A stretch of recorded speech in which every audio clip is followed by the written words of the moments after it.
The more important the goal or vision is for your soul's evolution, the more resistance you will encounter as you pursue it. Say, damn. Because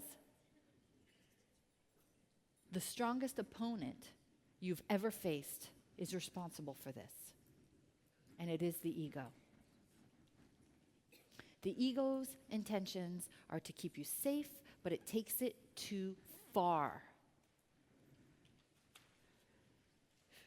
Fear isn't only a guide to keep us safe, it's also a manipulative emotion that can trick us into living a boring life.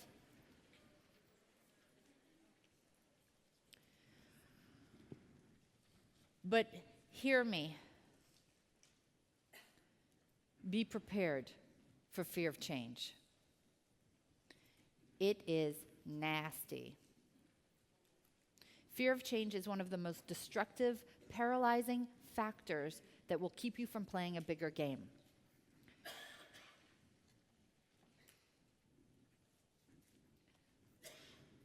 And you've got your binders, so you can just, it's all in there. So you can just keep your eyes on me. I want you to get this part. The person you are today is not the person who will achieve your big goals.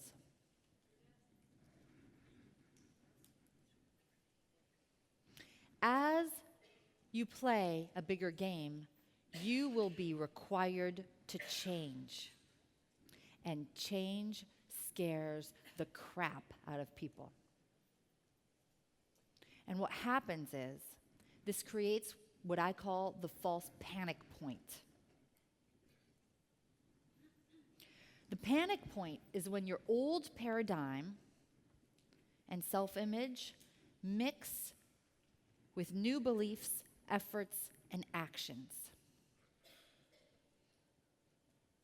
It's like oil and water.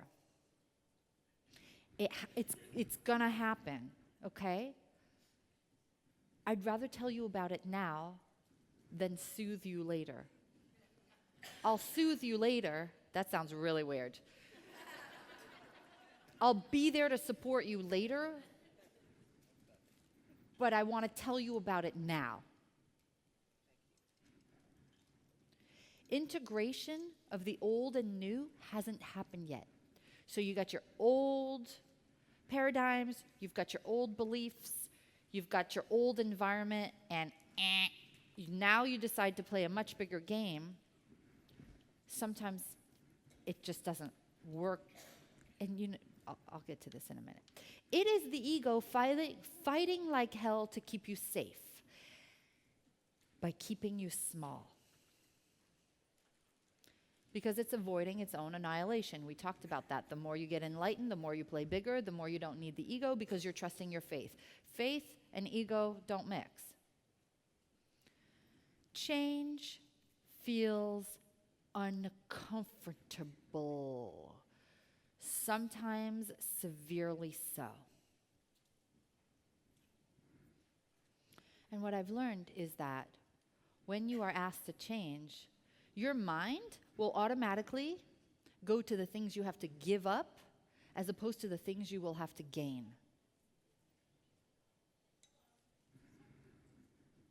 Yes?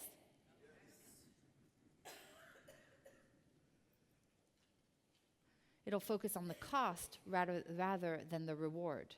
So, excuses about not having the resources to make the change, even though the resources are usually there, right?